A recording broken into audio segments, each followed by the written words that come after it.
dolung kita gumo ko ngolo gilo ka resource person hai BJP log dedina 1990 log join na dedina इनको responsibility है लाला हिलो ngolo घलो घोड़ा लो आदू ngolo GST लगांगे हम देलो आत्मनिर्भर भारत लगा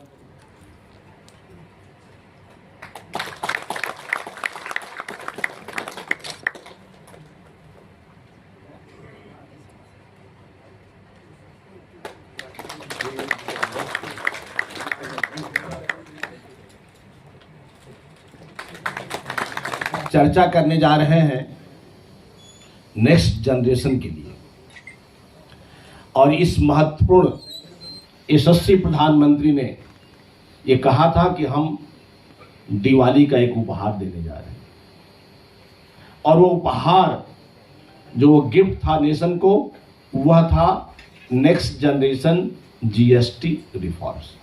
प्रधानमंत्री नरेंद्र मोदी जी को तथा वित्त मंत्री निर्मला सीतारमण को इस सभा के माध्यम से उनको मैं आंतरिक हृदय से धन्यवाद ज्ञापित करना चाहता हूं कि ये जो रिफॉर्म इस साहसिक कदम उठाया हम कृतज्ञ हैं। ये जो सुधार लाए गए उसका उद्देश्य यही था कि दक्षता कैसे हम अपने कामों में दक्ष बने, कॉम्पिटिटिव बने और पारदर्शिता, ट्रांसपेरेंसी और व्यापार करने में आसानी हो। व्यापारी भाई हैं हमारे बीच में मौजूद, व्यापार करने में कठिनाई आती है, उनको व्यापार करते वक्त आसानी मालूम हो। तो एमएसएमई के लिए, व्यापारियों के लिए, महिलाओं के लिए, युवाओं के लिए और पर्टिकुलरली मध्यम वर्ग के नागरिकों को लाभ पहुंचाए, क्योंकि ऐसा देखा गया, सुना गया कि मिडिल क्लास के लिए कुछ नहीं होता है, लेकिन यह सुधार मिडिल क्लास की गई है। इस तरीके से हम देखते हैं कि डायरेक्ट बेनिफिट सबको मिल रहा है। और जब हम ये बात कहते हैं तो लोग कुछ प्रश्न करते हैं लोग कि आपने जीएसटी 2017 में लाया, 2024-25 तक आपकी सरकार थी, आपने जीएसटी क्यों नहीं कम किया? बंधुओं, जो यूपीए की गवर्नमेंट थी, कांग्रेस की जो गवर्नमेंट थी, वो उसकी विरासत हमें मिली थी और इतने टैक्स के बोझ थे, इतना कॉम्प्लिकेटेड था, इतना टैक्स टेररिज्म था कि उसको हमको ठीक करने में समय जरूर लगेगा, नंबर 1। दूसरी बात मैं कहना चाहूंगा कि हमने 2017 में 2017 हमारे जो टैक्स पेयर थे, जो टैक्स देते हैं, क्योंकि टैक्स देना जरूरी है। आज मैं एक व्यक्ति हूं, मेरे को कुछ खर्च करना पड़ता तो मेरे को आय करनी पड़ती है, तभी तो मैं चल पा रहा हूं। इसी तरीके से एक परिवार खर्च करना है, आय चाहिए। एक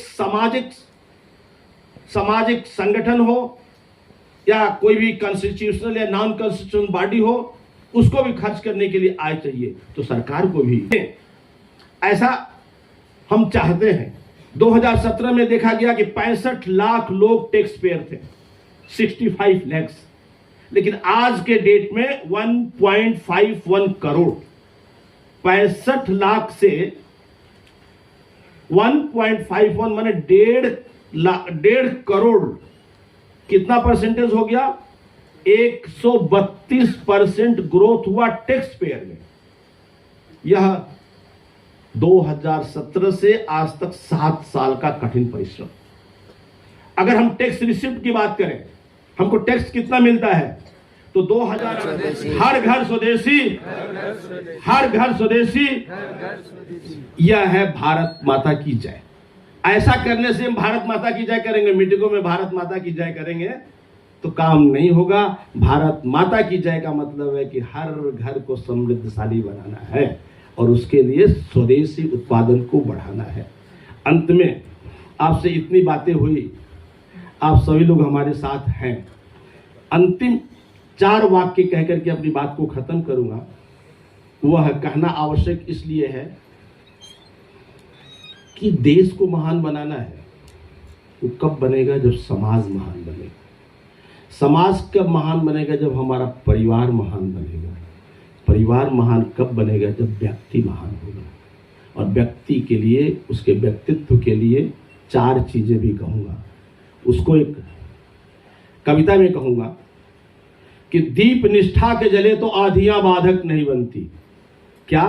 अभी हमने दीप प्रज्वलित किया, लेकिन दीप निष्ठा के जले तो आंधियां बाधक नहीं होती।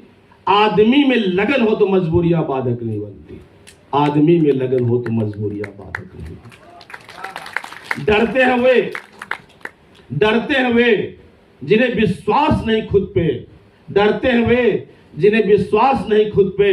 बढ़ चले मुसाफिर तो दूरियां बाधक नहीं बनती, दूरियां बाधक नहीं बनती, दूरियां बाधक नहीं। 4 चीज। पहली निष्ठा, दूसरा आत्मविश्वास, तीसरा निर्भयता, भयभीत नहीं होना है, लेकिन अपनी बात को बड़े ही अच्छे तरीके से गंभीर मुद्रा में कहना है। निर्भय रहना है, निर्भय, भय से कोई काम नहीं करना। और चौथा, घबराना नहीं, आगे बढ़ जाना। आगे बढ़ जाएंगे तो भगवान आपके साथ 1000 कदमों से आपके साथ चलेगा, ऐसा मेरा मानना है। जय हिंद, जय भारत।